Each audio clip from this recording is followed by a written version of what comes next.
आने वाले समय में भारत सरकार की क्या वो नीतियां रहेंगी जो इसके प्रत्यर्पण को थोड़ा आसान बनाएगी। बहरहाल आगे बढ़ते हैं। पश्चिम बंगाल के मुर्शिदाबाद में हालात भले ही नियंत्रण में है, लेकिन अभी भी तनावपूर्ण है। हिंसा के निशान अब भी देखे जा सकते हैं। हिंसा के बाद लोगों का पलायन जारी है। जाफराबाद से ऐसी तस्वीरें सामने आई हैं। हिंसा के बाद पूरा गांव खाली है। इस गांव में लगभग 800 लोग रहते थे, लेकिन अब पूरा गांव सूना पड़ा है। तो हिंसा के बाद लोगों ने गांव छोड़ दिया है, क्योंकि वक्फ कानून पर जिस तरीके से बवाल मचा हुआ है, खास करके अगर आप पश्चिम बंगाल की बात करें, खास करके कुछ जिलों की बात करें जिसमें से मुर्शिदाबाद, 24 परगना, ये 2-3 जगह ऐसे रहे हैं जहां पर स्थिति काफ़ी ज़्यादा तनावपूर्ण रही है। और यहीं पर देखिए जाफराबाद में जो गांव है उसमें पलायन हो चुका है, लोग यहां से निकल चुके हैं। और ये अपने आप में बताता है कि कानून व्यवस्था किस हद तक खराब है, जहाँ पर एक पूरा का पूरा गाँव खाली हो जाता है। आप समझिए कि आखिरकार इसका जिम्मेदार कौन है, सवाल किस पर उठेंगे। हिंसा के बाद लोगों ने गांव छोड़ दिया है, तनाव का माहौल है और निश्चित तौर पर देखिए जिंदगी से ज्यादा बड़ी कुछ है नहीं। और इसीलिए क्योंकि जिस तरह की स्थिति यहाँ पर देखने को मिल रही थी, जिस तरह की तस्वीरें सामने देखने को मिल रही थी, ऐसे में लोगों को लगा कि यहाँ पर अगर वो रहेंगे तो कहीं ना कहीं उनके साथ कुछ दुर्घटना हो सकती है, उनके साथ कुछ बुरा हो सकता है। क्योंकि देखिए मुर्शिदाबाद में पिछले दिनों 3 लोगों की जान गई, जिसमें से एक पिता पुत्र की तो पीट कर हत्या कर दी गई थी। ये जानकारी भी सामने आ रही थी। और ऐसे में अगर इस तरह का माहौल रहा तो सबसे पहले जरूरी ये है कि आप अपनी जान को बचाएं। और शायद यही वजह है कि लोग यहाँ से पलायन करके निकल चुके हैं।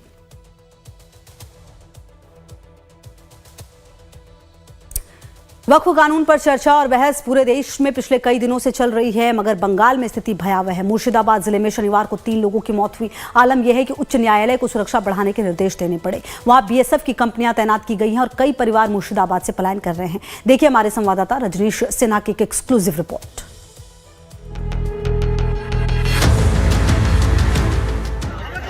वक्फ कानून को लेकर देश भर में समर्थन और विरोध का दौर तेज हो गया है। सबसे ज्यादा उबाल पश्चिम बंगाल की मुर्शिदाबाद जिले में देखने को मिल रहा है, जो पिछले कई दिनों से हिंसा की आग में चल रहा है। लोग सड़कों पर उतर आए हैं, हंगामा और तोड़फोड़ हो रही है। स्थिति इतनी बेकाबू है कि बीएसएफ की 8 कंपनियां और करीब 1000 पुलिसकर्मी तैनात किए गए हैं। हालात इतने गंभीर होते जा रहे हैं कि मुर्शिदाबाद से कई परिवार पलायन करने को मजबूर हैं। मुर्शिदाबाद जिले में जिस तरीके से आतंक मचा है, जिस तरीके से हिंसा हो रही है, उसने न्यायालय तक को चिंता में डाल दिया। और यही कारण है कि उच्च न्यायालय ने वहां पर फोर्स लगाने का आदेश दिया है और वहां पर बीएसएफ के फोर्स लगाए गए हैं। 3 लोगों की हत्या हो गई है। बंगाल के मुख्यमंत्री कह रही है वक्फ बिल वहां लागू करेंगे नहीं। बंगाल के राज्यपाल ने बंगाल के मुख्यमंत्री से बातचीत की है, मगर इन सबको लेकर सियासत भी चल रही है। मुर्शिदाबाद के धुलियान में हिंदू परिवार पलायन कर रहे हैं। बुजुर्ग, महिलाएं और बच्चों समेत करीब 500 हिंदुओं ने धुलियान फेरी घाट से नाव के जरिए वैष्णोनगर पुलिस स्टेशन के अंतर्गत कालियाचक ब्लॉक 3 के परलालपुर हाई स्कूल में शरण ली। जो लोग घर बार छोड़कर भाग रहे हैं, वो अपना दर्द अपनी जुबान से बयां कर रहे हैं। पीड़ितों का कहना है कि उनके घर जला दिए गए, लूटपाट हुई और वो किसी तरीके से अपनी जान बचाकर भागे हैं।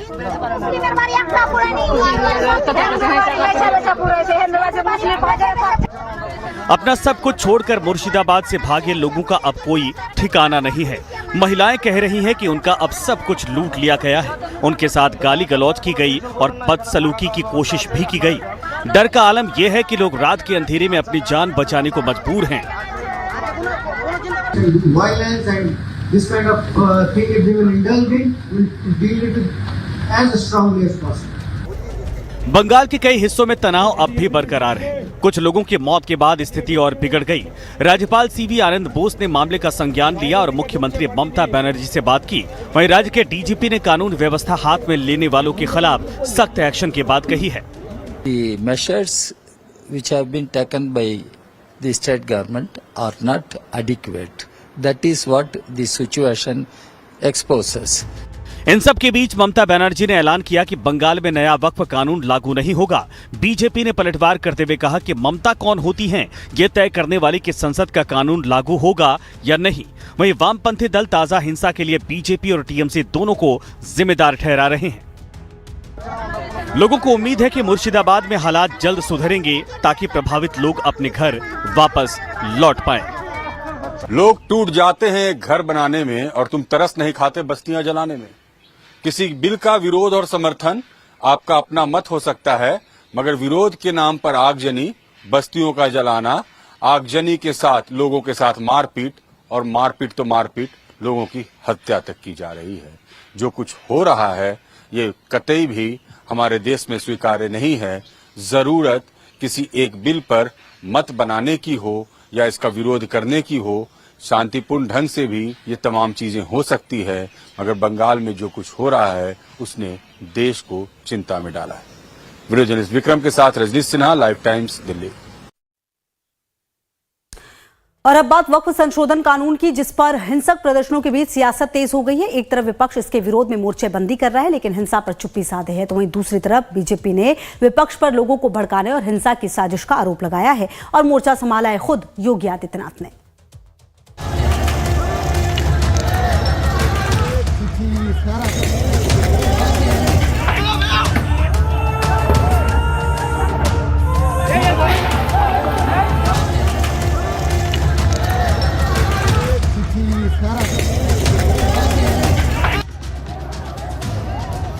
वक्फ संशोधन कानून लागू होने के बाद से पश्चिम बंगाल के मुर्शिदाबाद में हिंसा थमने का नाम नहीं ले रही है।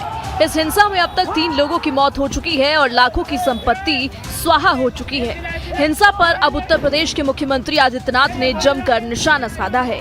डॉक्टर भीमराव अंबेडकर सम्मान समारोह को संबोधित करते हुए सीएम योगी ने कहा कि विपक्ष वक्फ के नाम पर हिंसा फैलाने की कोशिश कर रहा है। हिंसा में आपने देखा होगा कब पश्चिमी बंगाल में मुर्शिदाबाद 3 हिंदुओं की निर्मम हत्या हुई, उनके घरों से खींच करके उनकी हत्या हुई। और ये सब कौन है? ये सभी वही दलित हैं, वही वंचित हैं, वही गरीब हिंदू हैं। ये लोग हिंसा भड़का रहे हैं, हिंसा का रास्ता अपना रहे हैं। मुर्शिदाबाद पर योगी आदित्यनाथ के इस बयान से साफ है कि विरोध के नाम पर हिंसा की सियासत पर बीजेपी अब खुलकर मोर्चे पर आ चुकी है। पश्चिम बंगाल में नेता प्रतिपक्ष शुवेंदु अधिकारी ने भी पोस्ट कर कहा कि धर्मांध कट्टरपंथियों के डर से मुर्शिदाबाद के धुलियान से 400 से अधिक हिंदू नदी पार कर लालपुर हाई स्कूल में शरण लेने को मजबूर हुए। बंगाल में धार्मिक उत्पीड़न वास्तविक है। टीएमसी की तुष्टीकरण की राजनीति ने कट्टरपंथी तत्वों को बढ़ावा दिया है। हिंदुओं का शिकार किया जा रहा है। हमारे लोग अपनी ही धरती पर जान बचाने के लिए भाग रहे हैं। कानून और व्यवस्था को इस तरह से खराब होने देने के लिए राज्य सरकार को शर्म आनी चाहिए। शुवेंदु अधिकारी ने सोशल मीडिया पर वो तस्वीरें भी पोस्ट की जिसमें विस्थापित लोगों का दर्द देखा जा सकता है। तस्वीरों में घरों और मंदिरों में की गई तोड़फोड़ साफ देखी जा सकती है।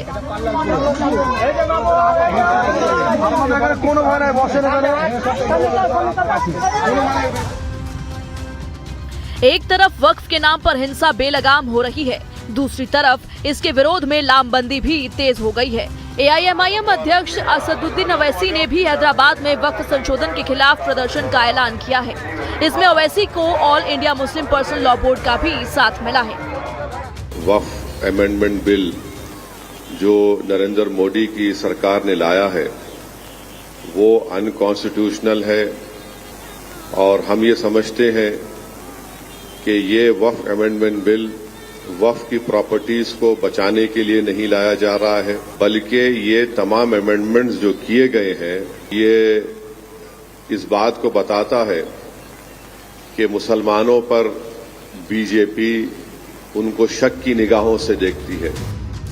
सबसे बड़ा सवाल ये है कि जिन नेताओं ने वक्फ के नाम पर विरोध का बिगुल बजाया है उन्होंने मुर्शिदाबाद हिंसा पर चुप्पी साध रखी है। बीजेपी लगातार इस चुप्पी पर सवाल उठा रही है और आरोप लगा रही है कि लोगों को वक्फ पर भड़काया जा रहा है।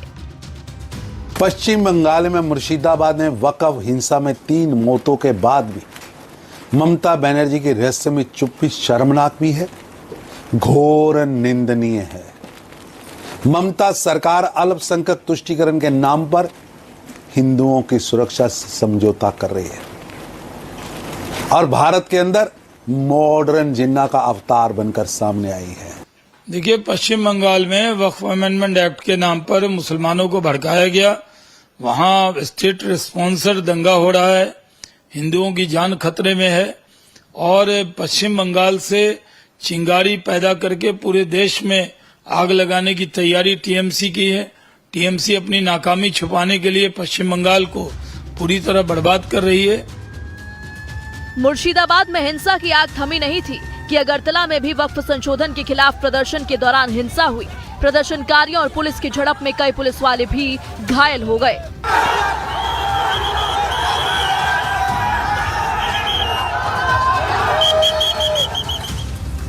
मुर्शिदाबाद हो या फिर अगरतला, ताजा हिंसा ने एक बार फिर ये सवाल खड़ा कर दिया है कि देश संसद के कानून से चलेगा या फिर भीड़ तंत्र से। About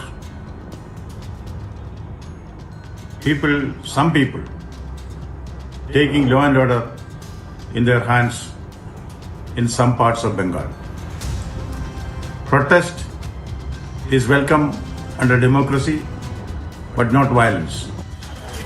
संविधान ने विरोध करने की आजादी तो दी है, लेकिन साथ ही हर नागरिक की सुरक्षा का अधिकार भी दिया है। Bureau report, life times. Motihari में आरजेडी